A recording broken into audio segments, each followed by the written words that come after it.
네, 온라인 구매는 이제 일상이 됐는데요. 최근에는 중국의 온라인 플랫폼들까지 최저가를 무기로 우리나라 시장을 적극 공략하면서 시장을 사수하려는 국내 토종업체들과의 치열한 경쟁이 벌어지고 있습니다. 한편 시내 직장으로 불리던 공무원에 대한 인기가 시들해지면서 이른바 MZ 공무원들의 이탈이 늘자 정부가 대책을 내놨는데요. 관련 내용들 유혜미 한양대 경제금융학부 교수와 함께 살펴보도록 하겠습니다. 교수님 안녕하십니까? 네. 자, 중국의 대표적인 이커머스 업체 알리의 모기업이죠. 알리바바 그룹이 앞으로 3년 동안 약 1조 5천억 원을 들여서 우리 시장을 공략하겠다 이런 계획을 내놨습니다. 글쎄 이미 알리 지옥이라는 신조도 생기고 있는 상황인데 이렇게 우리 시장을 더 공략하려는 이유 어떤 걸까요?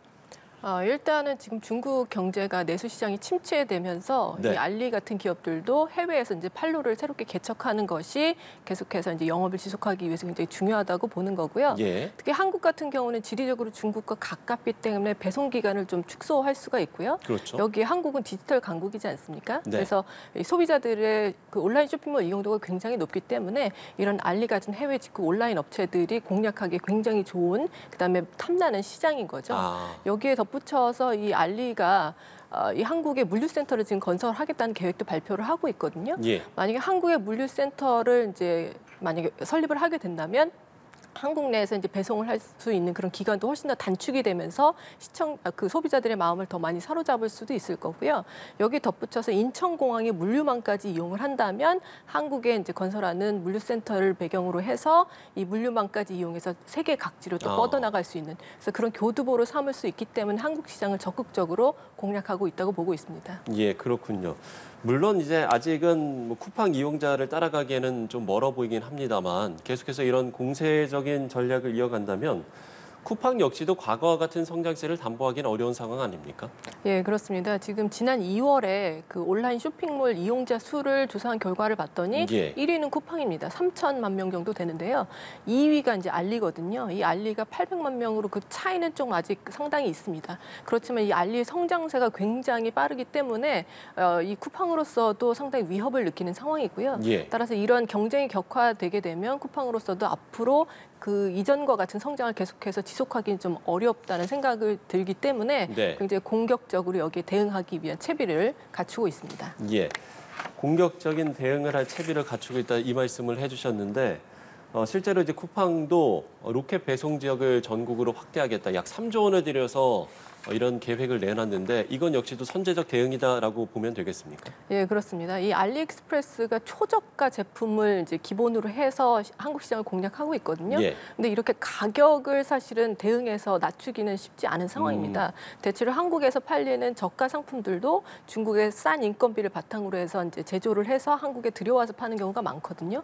그런데 인건비에다가 유통비, 통관세까지 포함을 하면 그 알리익스프레스 같이 초저가 공세를 하기는 어려운 상황입니다. 예. 그래서 쿠팡 나름대로의 이 장점이라고 하는 것이 결국에는 전국의 물류망 아니겠습니까? 그래서 이것을 더욱 확충해서 지금은 로켓 배송을 하지 않는 지역까지 로켓 배송이 가능하도록 물류망을 더욱 확대하는 방식으로 지금 대응을 하고 있는 것이죠.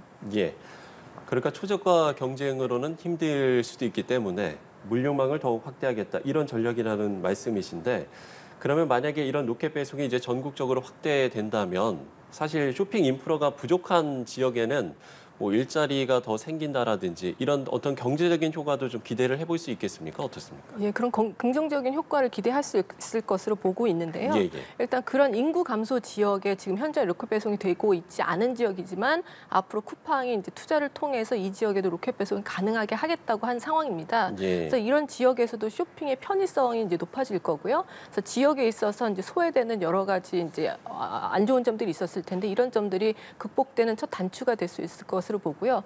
그다음에 지방에 물류센터를 건설한다든지 새로운 이제 배송이나 유통 인력들도 확보를 해야 되기 때문에 일자리도 또 창출할 수 있는 그런 장점이 있지만 한 가지 이제 유의해야 될 점은 이런 이제 쿠팡의 로켓 배송 지역 확대가 지역의 이제 영세 상인들의 좀 영업 환경을 악화시킬 수 있는 그런 가능성도 있기 때문에 여기에 대해서도 좀 검토가 필요한 상황입니다. 예, 그렇군요. 그러면 소비자 입장에서는 어떨까요? 지금 뭐 알리도 그렇고 쿠팡도 그렇고 정말 이 몇 조 원 규모의 이렇게 공세적인 투자를 하겠다는 계획인데 소비자 입장에서는 글쎄요, 뭐 좋은 좀 반응이 그러니까 좋은 결과를 어떤 좋은 상황이라고 볼 수 있겠습니까? 소비자들에게는 아무래도 이제 혜택이 많이 돌아갈 수 있는 상황입니다. 일단 예. 알리익스프레스 같은 경우는 대규모의 쇼핑 지원금을 지금 이제 살포를 하고 있고요.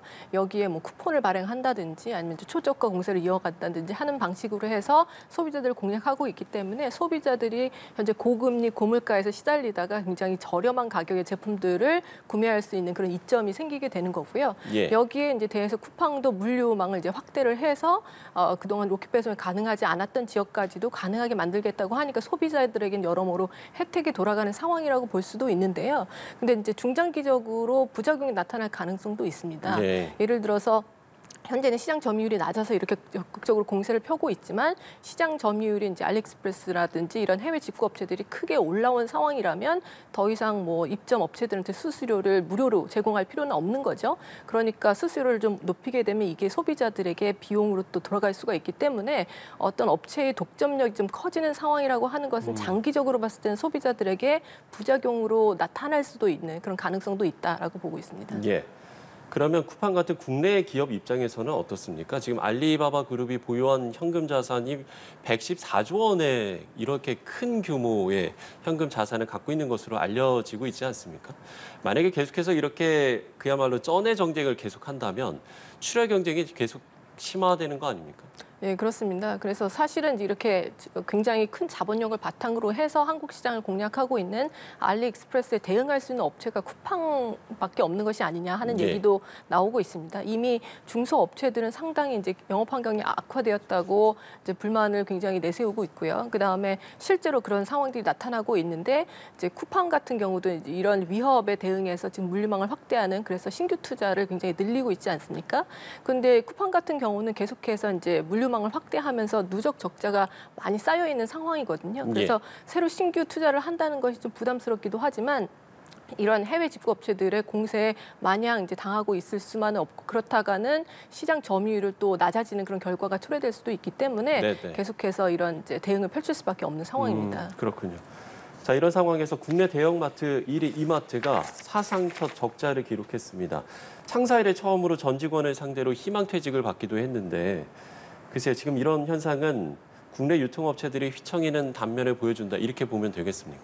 예, 저도 그렇게 이제 보고 있는데요. 예. 사실 이 이마트가 이제 영업 손실을 기록했는데 이 중에 이제 상당 부분 자회사인 이제 신세계건설이 이제 부진했기 때문이기도 합니다. 그렇지만 이마트만 이제 따로 놓고 봐서도 네네. 매출이 이제 전년 대비로 해서 한 2% 정도 감소를 했는데 문제는 영업이익이 지난해 대비해서 한 27% 정도 굉장히 급격히 감소를 했거든요. 예. 그러니까 이마트는 1위 업체인데 그 국내 오프라인 유통업계에서 1위 업체인데 이 정도 상황이니까 사실은 이런 온라인 업체들의 공세도 있고 여러모로 이제 경쟁이 격화되고 있는 상황이기 때문에 여기 인건비를 이제 절감해서라도 여기에 대응해야 되겠다는 그런 전략하에 이번에는 희망퇴직을 실시를 하고 있는 것으로 보이고요. 근데 이마트만이 아니라 뭐 롯데 쇼핑이라든지 다른 이제 유통업체들도 예. 사실은 이제 희망퇴직을 이미 시행했거나 앞으로 시행할 계획이거나 하는 그런 상황인 업체들이 많습니다. 따라서 국내 유통업계도 이제 이런 경쟁이 격화되는 상황을 상당히 녹록지 않게 보고 있다라고 볼 수가 있겠습니다. 예. 그러면 교수님께서는 지금의 이런 현상들이 업계 전반으로 이제 확산하지 않을까 이런 가능성이 계속 제기되고 있지 않습니까? 이 부분에 이제 공감을 하시는 거죠. 예, 그런 가능성이 굉장히 크다고 보고요. 예. 특히나 이제 이커머스 업체들이 굉장히 급격하게 성장을 하면서 이 오프라인 유통업체 혹은 이제 대형 마트들이 그동안 이제 굉장히 어려운 상황에 직면하게 됐습니다.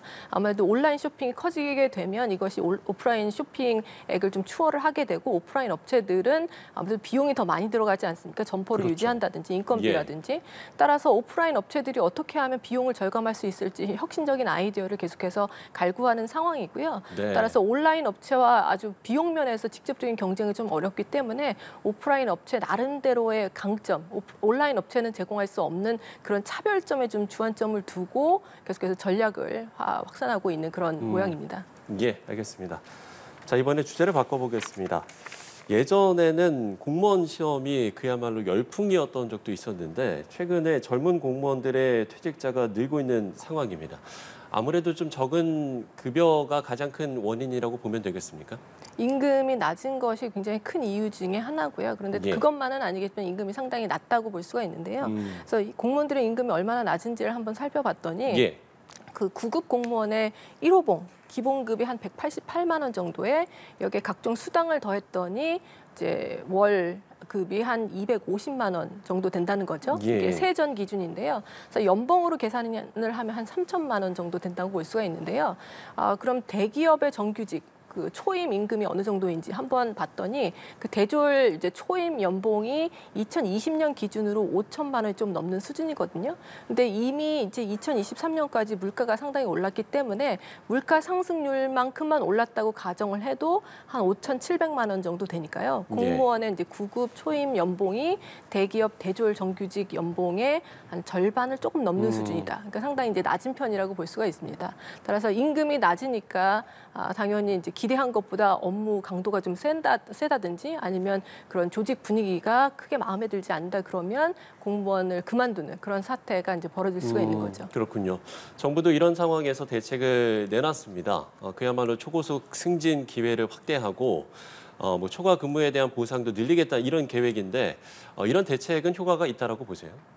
사실은 이 임금뿐만이 아니라 네. 그 공무원들, 특히 젊은 공무원들이 공무원을 그만두고 다른 직장으로 이제 이직을 하는 이유 중에 또 대표적인 것이 좀 위계 질서가 너무 강한 그리고 경직적인 조직 문화라든지 아니면 악성 민원 이런 부분들이 상당히 크거든요.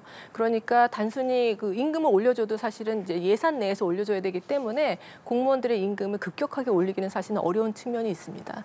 그리고 이제 위계 질서라든지 이런 경직적인 조직 문화를 좀 이제 혁파하려는 그런 노력들도 병행이 돼야 될 거고요. 여기에 악성 민원 때문에 이제 공무원 하기 힘들다는 그런 불만들도 상당히 많거든요. 예, 예. 그러니까 악성 민원에 대처할 수 있는 그런 대책을 마련하는 것도 정부 입장에서 좀 인재 유출을 막기 위해서 상당히 중요한 부분이다라고 생각하고 있습니다. 예.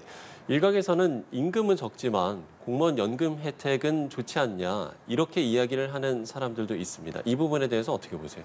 예, 그런데 사실은 공무원 연금이 국민연금보다 훨씬 더 혜택이 좋다라는 얘기가 있었는데 예. 공무원 연금도 앞으로의 인구 구조 변화라든지 이런 부분을 감안을 해서 계속해서 이제 개혁이 되고 있거든요. 그래서 2015년에도 일단 한번 개혁이 됐는데 그 개혁이 된다는 것은 결국에는 받을 것을 좀 줄이고 내는 것은 많이 내는 즉 부담은 늘리고 나중에 혜택은 좀 줄어드는 것이기 때문에 이런 MZ 세대들에게 이 공무원 연금의 혜택이 예전처럼 그렇게 크게 느껴지지는 않는 측면이 있는 것이죠.